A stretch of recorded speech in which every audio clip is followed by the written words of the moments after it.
integral como algo que pudesse, na verdade, circundar todo o resto. Mas eu termino com o terceiro ponto, que eu acho que é a provocação do PB quando falou da NASA. A gente sabe algumas coisas, mas não sabe tudo.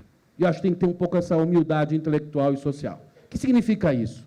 Significa que tem que ter um espaço para experimentalismo também. A gente acha que se a gente repetir a Finlândia, em 30 anos, não vai acontecer a mesma coisa. Não é a mesma sociedade, o mundo está mudando. Eu sei que, a Paula comentou, ainda a grande forma de comunicação do professor com o aluno é a lousa e o giz, mas se a gente vê o aumento, o Ricardo Sena estudar isso, o aumento da informática no Brasil é impressionante. Eu estou acompanhando escolas pobres em São Paulo e os meninos aos 8, 9 anos já têm computador e já têm, né, o iPad. E eles olham para a lousa e não acham graça nenhuma naquilo. É um desafio. Aliás, a Paula falou muito bem, cria uma situação louca, eles usando o iPad e copiando a lousa. Aquilo não faz o menor sentido.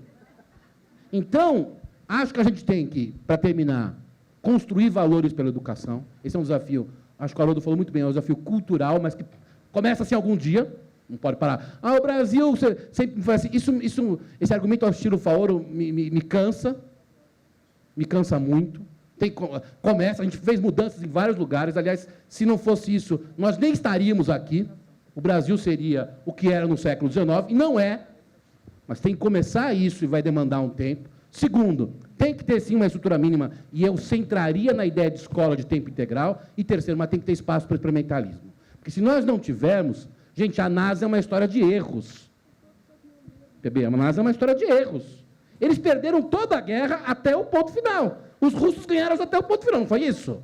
É isso que a história mostrou. Mas o experimentalismo na NASA permitiu que, em algum momento, eles ganhassem. Então, nós temos que ter essas três coisas. Uma educação para valores de um ponto social. Acho que o Brasil já tem uma parte da sociedade que quer conhecimento, mas uma grande parte não conhece. Comecemos agora. Não vamos ficar lamentando em artigo de jornal.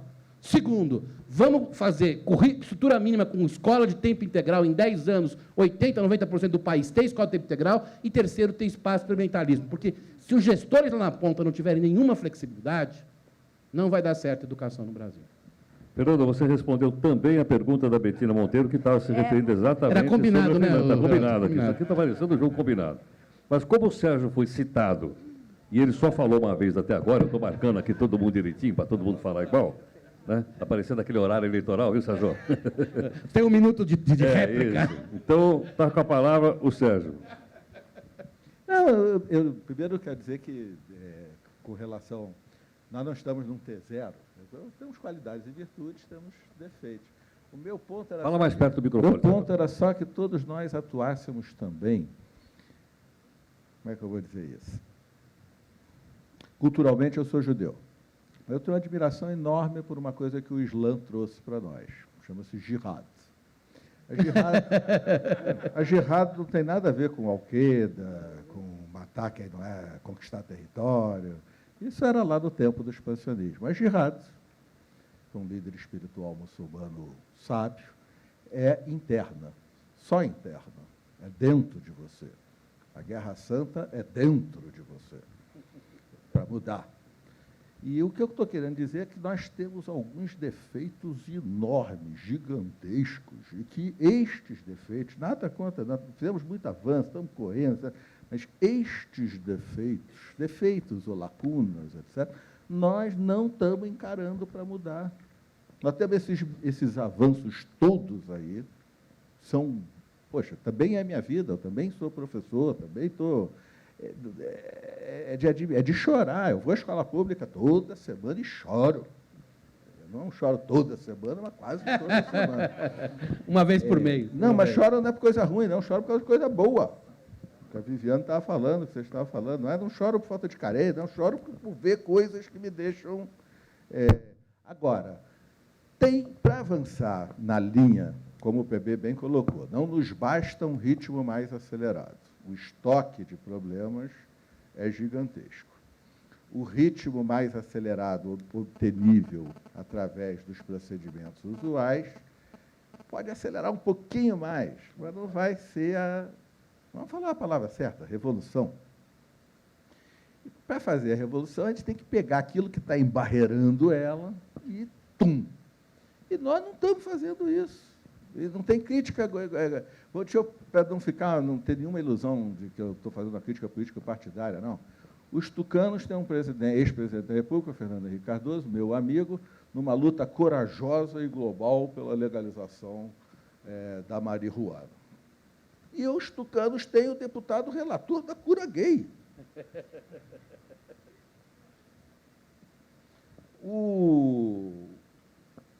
Última campanha presidencial, para ganhar os votos mais ali acabestados, num pensamento bem raso, a presidente Dilma, herdeira de uma tradição de emancipação das mulheres, luta por isso, se rendeu. O candidato José Serra, casado com Dona Ruth, perdão, Por favor. só não era casado. Era amigo, maior amigo não era dela. casado porque não deu. Eu conheço bem o Serra, a Fernanda Henrique e Dona Ruth, e uma única pessoa no mundo manda no Serra, que é Dona Ruth. Como quem manda na gente é a mulher, foi por isso Agora, por isso que ele não para de concorrer a eleições, nem né, porque manda. ela morreu, né? O Serra se rendeu. A candidata Marina, para falar dos três que tiveram mais votos, neste assunto, eu estou falando, evidentemente, da liberdade sobre seus corpos das mulheres, etc. Então, a candidata Marina tinha a pior de todas as propostas, que era leva para plebiscito. Leva para plebiscito, nós vamos ter pena de morte, nós vamos ter... Isso em qualquer país, não é aqui, não. Então, nós estamos com alguma... Há alguns anos atrás, o slogan do Brasil era o melhor do Brasil é o brasileiro. Melhor do que o quê? Do que os macacos pregos? Do que as cachoeiras? Do que os imigrantes? Um negócio sem nenhum complexo de vira-lata. O ato fundador do Brasil, eu não assisti, eu tinha 1 ano de vida, mas eu li, ler. O ato fundador do Brasil moderno é em 1958, na final da Copa do Mundo, a gente leva um gol e o Didi vai lá andando calmamente, pega a bola, bota debaixo do braço, aí eu já vi as imagens, e vai andando até o meio de campo e diz, vamos fazer o que a gente sabe. E vai lá e a gente ganha. Então, sem complexo de vira-lata, mas também sem papo do melhor do Brasil é o brasileiro.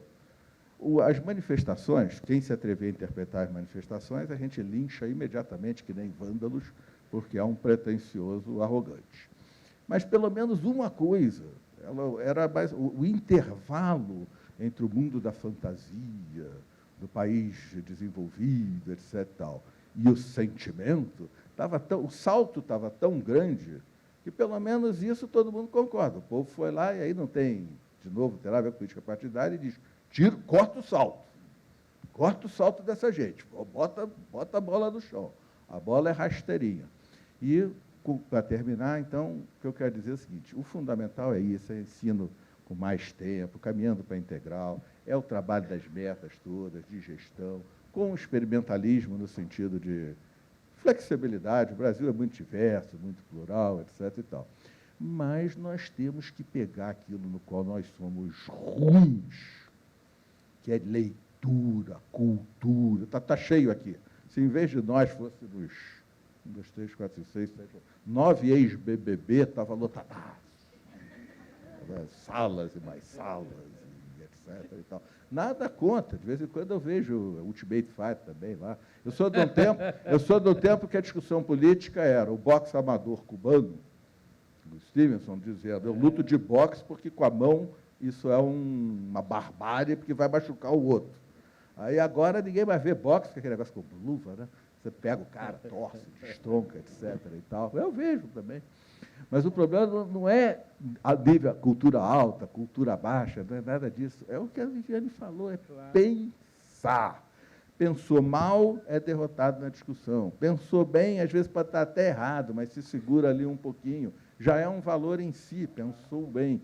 Nós estamos, no Brasil, ainda com avançamos em muitas coisas, mas não fizemos a nossa jihad de exigir que falou, sustenta. Sustenta com evidências, sustenta com boa retórica, com boa argumentação. Não deu, perdeu. Diz assim, errei, reconheço. Ou então, espera aí que eu vou descolar um argumento melhor, amanhã eu volto. A nossa virou tudo uma pasmaceira, um negócio. E, por último, não é só culpa dos brasileiros, não. O último argumento tem muito a ver com, até a crise de 2008, com o paroxismo da economia de mercado. Nada contra, fui dirigente do Partido Comunista, sou de esquerda, mas acho que o mercado é de longe quem aloca recursos de maneira mais eficiente. Todas as experiências anteriores, mas ele só faz isso. Isso é maravilhoso, alocar os recursos de maneira eficiente para o crescimento econômico. Isso é maravilhoso, o mercado tem que ser insensado por isso. Agora, também temos que reconhecer o seguinte, o mercado só sabe fazer isso. Ele é cego e surdo a qualquer outra coisa. Nós exigimos que ele seja cego e surdo a qualquer outra coisa. Se uma empresa começar a gastar muito dinheiro e vai à falência em outras coisas, eu posso até bater palma, mas eu tiro todo o meu dinheiro dela e boto lá na outra para garantir que... Então, o mercado é para isso. O paroxismo da vida social, cultural, intelectual, dominado pelo mercado, empobreceu demais o mundo todo, porque o mercado é só quantidade, é só mais. Isso não é uma crítica, o mercado é para isso, e ele é muito bom nisso. Agora, valores, pensamento profundo, coisas desse tipo, aí não é o mercado.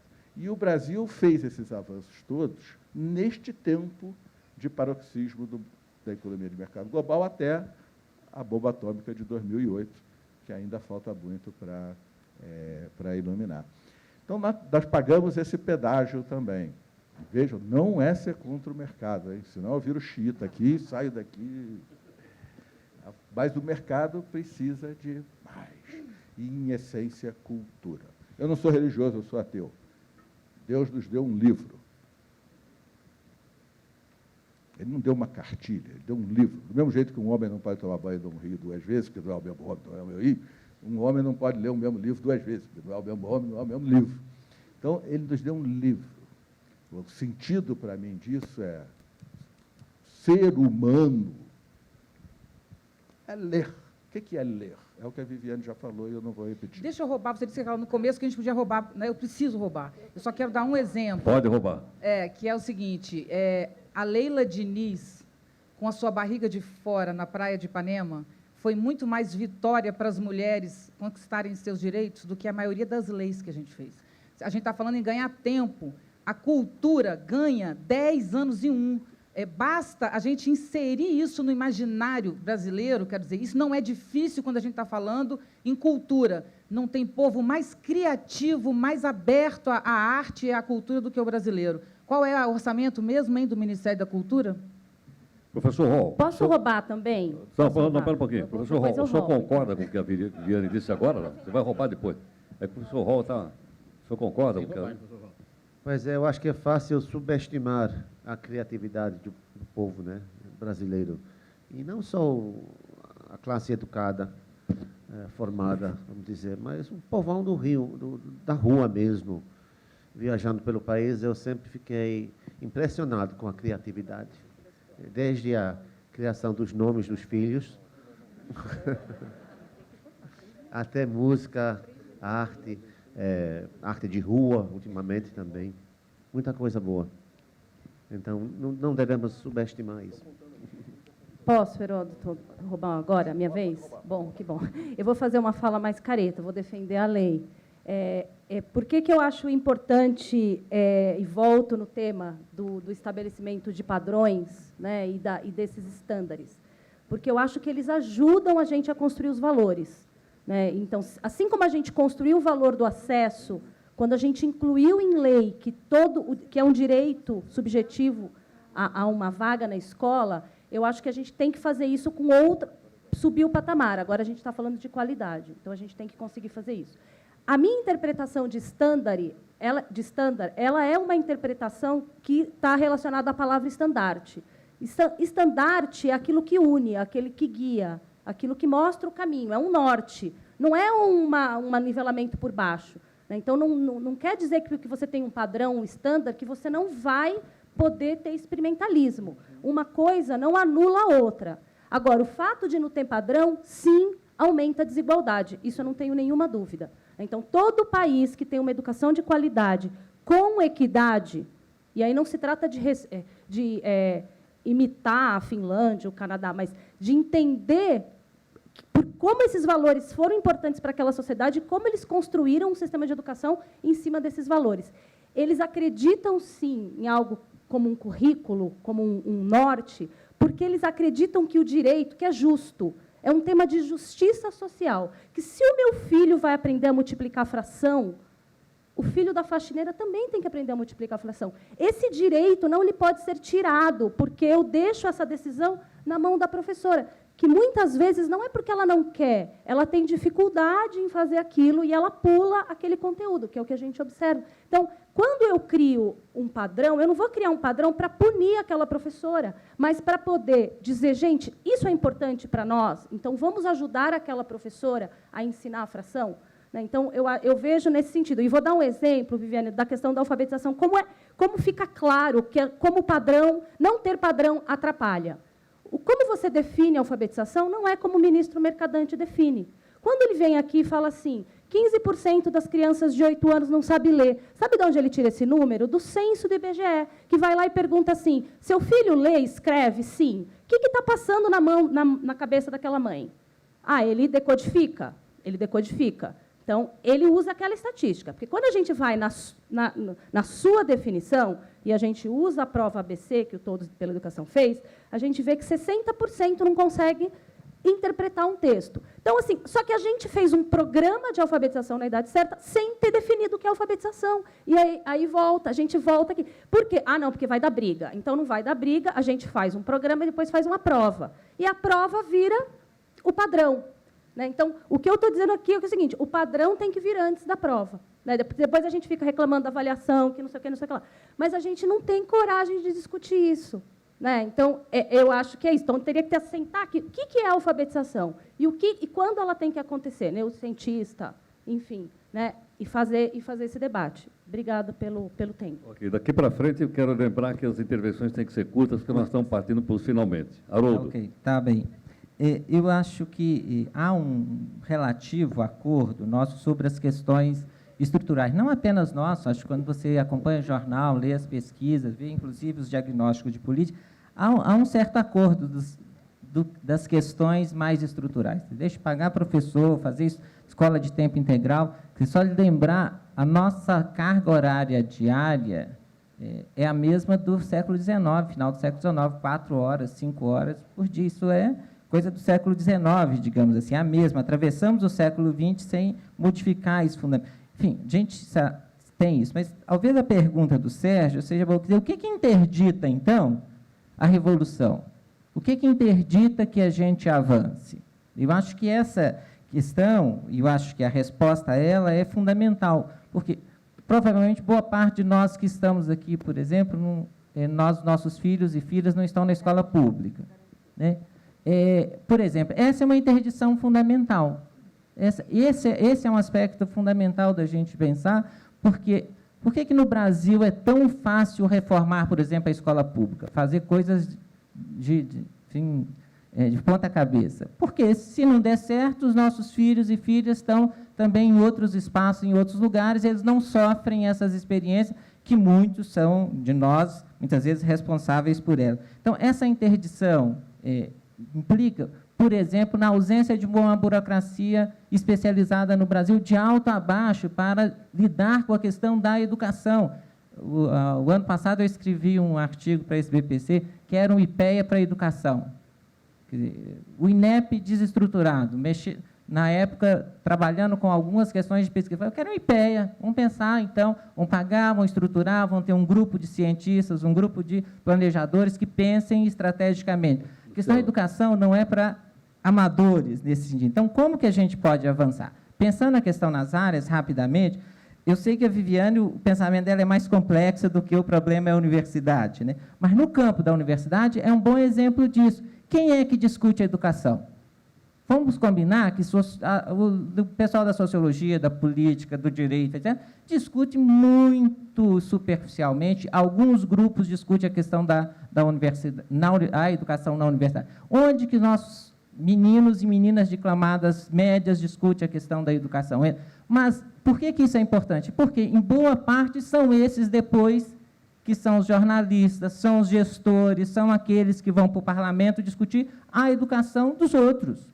Quer dizer, se a gente não enfrenta isso culturalmente, é fundamental. Finalmente, acho que tenho acompanhado muitas discussões dos colegas, Francisco está aqui, como que a gente pode passar dos dados que hoje nós temos para pensar política. Os trabalhos quem está falando do Francisco, do grupo dele e tudo, mas assim, é possível hoje, alguém já falou isso, de gente lá pegar o aluno, pegar o menino e a menina dentro da sala de aula. Ora, transformar isso numa estratégia para pensar política séria, que não esteja sujeitos às interveniências e da vontade política do governo local, porque nós temos burocracia especializada, porque não adianta a gente falar que nossos 5.557 municípios que fazem a educação infantil e fundamental, se cada governo que entra muda a secretaria de alto a baixo, como que nós vamos pensar para isso a educação de qualidade para a criança que chega lá aos 6 meses na creche? Então, tem essa questão da interdição e não adianta a gente tergiversar em relação a isso. Vamos fazer com a boa vontade. Boa vontade é fundamental, mas, a longo prazo, se a gente não investir fortemente na construção de um Estado, de uma burocracia especializada, de planejamento a partir dos dados que a gente tem, eu acho que a tendência, muitas vezes, é a gente ficar fazendo factoides, fazer programas, que é muito mais fácil e é possível realizar em 4 anos. Mas os programas mudam como mudam os governos. Bom, nós estamos chegando no final, é 1 minuto só. Viu, Luciano? Quase que eu gritei aqui agora, corta para mim. Haroldo, 1 minuto. Eu queria voltar nesse ponto da escola de ensino integral, porque eu acho que é um ponto importante quando a gente discute a questão dos standards. Nós temos 1/3 dos nossos alunos de ensino médio no ensino noturno no Brasil. Vamos primeiro acabar com o ensino noturno, gente. Depois, podemos pensar assim no ensino integral. Claro que você pode experimentar e faz sentido fazer isso, mas acabar com o ensino noturno é uma meta possível, difícil, não é trivial, mas muito importante. E isso não está colocado no debate. Então, vamos fazer as primeiras coisas primeiro, depois as segundas. Vamos ter um roteiro do mais simples para o mais complexo, porque senão a gente vai se embananar e não vai conseguir entregar nenhuma coisa nem outra. Poxa, falou bem. Curto e grosso, como diz o jornalista, né, Fernando? Ricardo, não vai criar outra polêmica, porque nós estamos encerrando aqui o debate, hein? Não, eu vou tentar dar uma solução. Eu acho que nós estamos chegando perto de uma questão, mais ou menos, se existe alguma coisa mais consensual aqui, é de que nós estamos todos falando de que trata-se de armar uma revolução e não fazer uma melhoria incremental, como historicamente a política pública no Brasil é montada, né? Nós estamos falando de uma revolução, um tiro, né? Certo. Aí, eu, de novo, puxando para o meu lado, dessa coisa da economia política, das políticas públicas, é o seguinte, se você olhar as políticas públicas no Brasil, que são mais ou menos bem-sucedidas e com uma certa sustentabilidade no tempo, ele tem 3 características. É que você tem um certo alinhamento no processo decisório clássico dentro do Estado. Um certo alinhamento dentro do processo decisório clássico dentro do Estado, é uma frase complicada, mas fazer mais ainda. Por quê? A gente vive nesse tal de presidencialismo de coalizão, o parlamento é forte, é uma federação, boa parte dessas políticas públicas é federal, então, para você alinhar tudo isso aí, não é, e de maneira sustentável, para não ser aprovar um programa, mas aprovar uma estratégia NASA, isso aí é uma estratégia política das mais difíceis. Eu diria que, para usar o exemplo que foi citado, tinha 2 caras que nos anos recentes conseguiram fazer isso, chama-se Fernando Henrique Cardoso, de um lado, e Lula, do outro. Nos últimos 40 anos, não sei, e depois o Geisel com outras situações. Mas, na democracia, são esses 2 caras que escolheram e conseguiram. Então, tem 2 estrategistas aí que conseguiram de uma... Segundo ponto, que não é fácil alinhar isso aí. Segundo ponto, burocracia. Se existe política pública no Brasil estruturada com recurso e sustentável, ela tem uma burocracia de primeiro nível atrás dela. É o BNDES, é a Petrobras, é a Receita Federal, é a Polícia Federal. É aí que a gente tem que olhar. Então, talvez, não sei se é um IPEA, etc., mas a gente precisa criar uma área, empoderar esses caras, porque é eles que vão dar alguma estrutura no longo prazo. Então, segundo passo da decisão é a democracia, nessa estratégia de revolução. E o terceiro é, obviamente, alinhar, isso tem que estar dentro de uma coalizão com a sociedade civil. Inteira, não dá para ter a sociedade civil inteira. São os principais atores. A gente está falando de uma coalizão majoritária vencedora. Não estamos falando de um absoluto consenso nacional. A gente não está numa sociedade onde a maioria do parlamento elege o primeiro-ministro que toma a decisão e vai. A nossa sociedade, o processo decisório é mais complicado, tem muita agência com capacidade de veto, etc. Mas sem essa terceira perna, que a gente tem que botar na cabeça, que é uma briga política, se a gente for esperar ter um consenso nacional para andar com isso, tem que ter uma coalizão vencedora, que passe na sociedade civil, com representação no processo decisório formal. Eu diria que o ponto fulcral é parlamento, não é o executivo, que quem sustenta o orçamento no longo prazo é o parlamento, e o terceiro é uma burocracia. Eu acho que nós não estamos muito perto, salvo engano, dessa situação na educação, mas temos que fazer a revolução em pouco tempo. Bom, posso passar a palavra, então, para o Fernando? Posso? Bom, agora, Fernando, agora eu não sei como é que você vai conseguir, mas o Fernando Almeida foi inscrito aqui que vai fazer o resumo, Fernando. É isso ou não? Eu não sei se é uma sacanagem que fizeram com você, mas está escrito aqui daqui dizendo que você vai fazer o resumo. Boa sorte.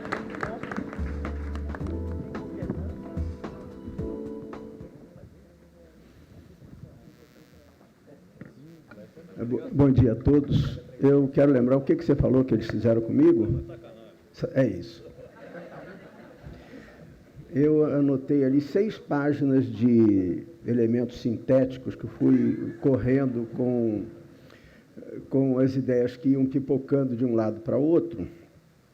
E nesses últimos 3 minutos eu tentei fazer alguma coisa aqui que é a síntese da síntese. O ideal é que isso pudesse ser trabalhado agora, na hora do almoço. Eu me recusaria ao almoço para fazer isso e apresentar no início da tarde. Mas eu vou fazer um ensaio, pedir desculpas aqui aos meus colegas se não for tão fiel como deveria. Em primeiro lugar, o que parece muito claro para todos nós aqui é que é uma enorme mudança na sociedade e na economia que demandam uma enorme mudança na escola. A sociedade tem uma série de inovações, seja no ponto de vista econômico, seja no ponto de vista de distribuição de valores sociais, que interfere na escola, e a escola tem que reagir a isso, porque dialeticamente, ela se contrapõe e, ao mesmo tempo, alimenta essa sociedade. E esse novo da escola não é apenas um novo de ensinar diferentemente as coisas, é um novo de temas novos, como as questões trazidas pelo André Lázaro, e aqui também respondido por várias pessoas, como a questão do meio ambiente, a questão da sustentabilidade, da liberdade, da equidade, da mobilidade dos povos, etc., né, dos novos tempos que se configuram. Nesse sentido, a escola aparece, sim, em todo momento, como um elemento fundamental de ascensão social em qualquer parte do mundo. Sem a escola, a ascensão social, ela não se opera, pelo menos não se consolida. E, por isso, ela precisa de grandes inovações. A ideia forte que marcou todo mundo aqui são as enormes inovações centralizadas, mas com grandes possibilidades de experimentação, respeitando a pluralidade desse país, da sua cultura e das suas necessidades diferentes de regiões diferentes. Para isso, nós precisaríamos ter estratégias muito bem pensadas do ponto de vista da macropolítica, que é a ideia de uma democracia de coalizão, ou seja, criação e aproveitamento total da burocracia competente que o Brasil já montou, e teria que ter alguma coisa para a educação de maneira muito especial. E essa coalizão que tem que ser demandada, porque não é uma coalizão fácil, porque a gente viu o tempo todo aqui que as tensões entre interesses diferentes, de grupos sociais diferentes, essa tensão pode marcar uma desfiguração do que deve ser o processo de responsabilidade da escola.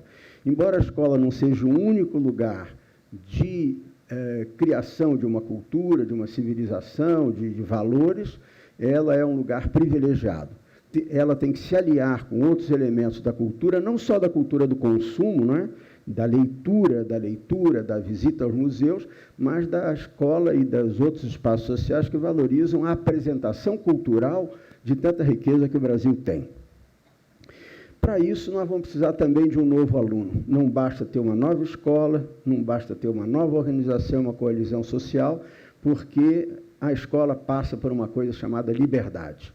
E sem a liberdade, essa palavra não foi usada, mas eu vou acrescentar aqui, porque eu acho que dá uma liga a algumas coisas que foram faladas, que é a ideia de que o processo de apropriação do conhecimento não se dá, isso foi falado aqui, por imposição ou por determinação de uma determinada legislação, mas se dá pelas vontades. E as vontades não se operam apenas por determinações legais ou por condições físico-financeiras.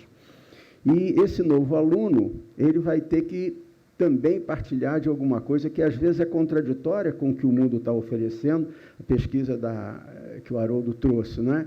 O mundo oferece o desejo de tênis, o desejo de um laptop, de um tablet, etc., e, na verdade, a escola trabalha de maneira, às vezes, nem sempre coadunada com esses desejos, porque os nossos valores são valores que são duramente conquistados. O trabalho da educação, isso foi trazido aqui também, é um trabalho extremamente difícil. Não extremamente difícil só do ponto de vista político, mas dos empenhos individuais, enquanto rigor, enquanto disciplina, enquanto continuidade, enquanto permanência num ato de leitura. A leitura não é algo que se faz em pouco tempo, como se promete muitas vezes com os tablets e com qualquer outra tecnologia chamada facilitadora de aprendizagem, o que é mentira, porque a aprendizagem não se dá por facilidade, e ninguém pode substituir o empenho que cada um dos alunos, dos professores e de nós que trabalhamos com a juventude, com os adolescentes que querem aprender, sabemos que o trabalho é de extrema dureza. Mas, para isso, tem que haver valores que toquem o coração, quer dizer, toquem o afeto e que tirem daquela velha escola o ranço da repetição, da cópia, do aprendizado sem significado, para uma escola nova em que a gente tenha significação da aprendizagem, envolvimento, valores também contemporâneos, sem, no entanto, perder a ideia da dificuldade de trabalho. O que interdita essa revolução? O que interdita da gente fazer uma nova escola, com um novo aluno, com uma nova, e não diria família, porque seguramente uma parte enorme dos alunos de nossas escolas, principalmente escolas públicas e municipais de grande cidade, não têm famílias, trabalham com responsáveis pelo seu trabalho.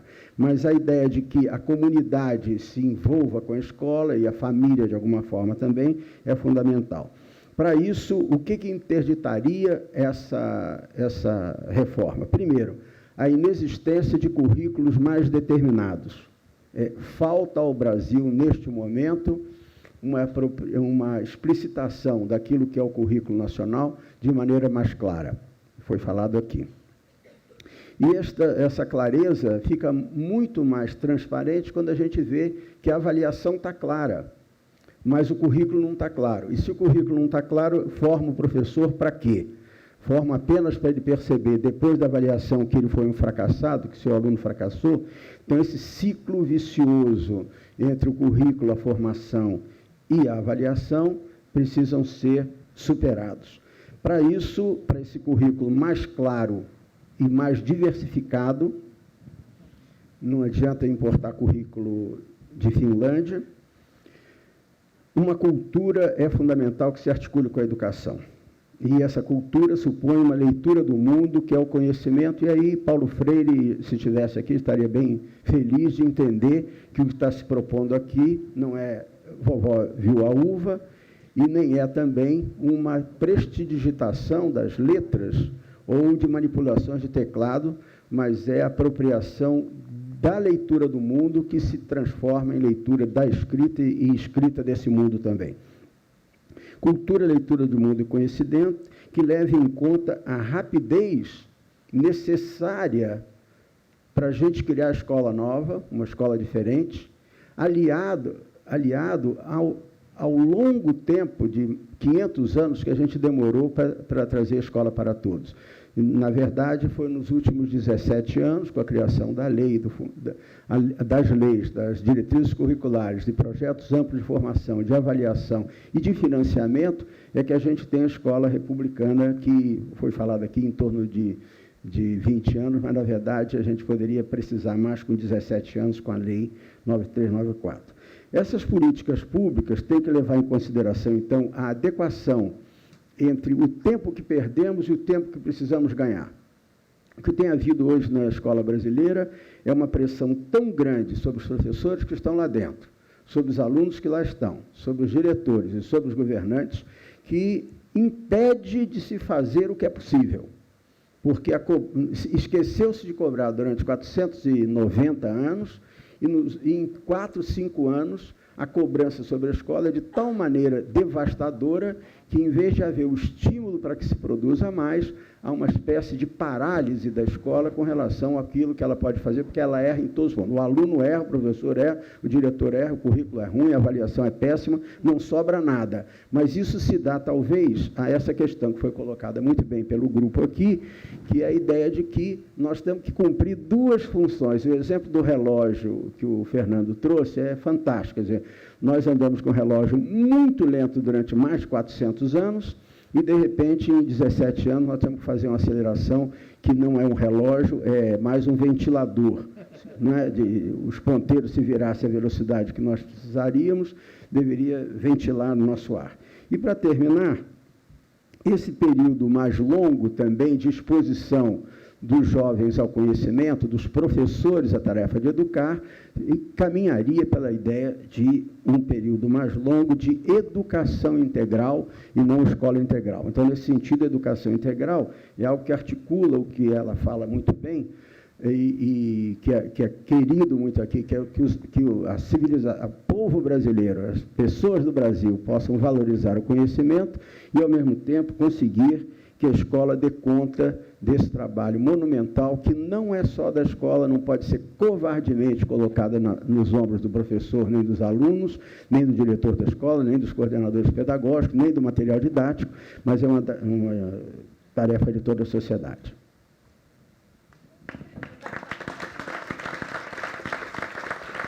Fernando, eu sempre soube que você era bom nisso, viu, meu? Bom, quero dizer o seguinte, como o único leigo aqui na educação, todos são especialistas, eu sou o único leigo aqui, eu queria dizer que eu fui impactado 2 vezes pelo que eles disseram. Faço um pequeno trabalho voluntário na periferia de São Paulo, uma sociedade de amigos de bairro, chamada Sociedade de Amigos de Itaiaçupeba, fica em Mogi das Cruzes. Estou há 12 anos fazendo um trabalho voluntário. E nós ocupamos uma área que foi cedida pela Sabesp, que são grandes galpões industriais e que nós transformamos locais para as crianças. E nós fomos procurados pela diretora da escola municipal, fundamental, e ela disse para a gente o seguinte, olha, a gente queria transformar o nosso curso, que é só no período da manhã, em integral. Vocês não querem ceder as instalações da ONG, assim as crianças ficariam uma época na escola e a outra época aqui nessa instalação, porque nós não temos lugar? Nós fizemos um acordo com ela e as crianças estão fazendo tempo integral. Metade fica nos galpões, são galpões industriais, e do outro lado fica na escola, é na periferia de São Paulo. E depois disso, nós resolvemos fazer uma festa no sábado, que era a festa do desfile do bairro, desfile cívico do bairro. Aí eu, pessoalmente, fui na escola média e falei com a diretora, olha, a gente queria fazer um desfile, botar as crianças para desfilar, a gente pode ter temas e tal. Aí ela me disse, quando é o desfile? Eu falei, sábado. Ah, sábado não. Eu falei, por quê? Nós não ganhamos sábado. E o desfile não foi feito. Queria uma salva de palmas para eles, por favor.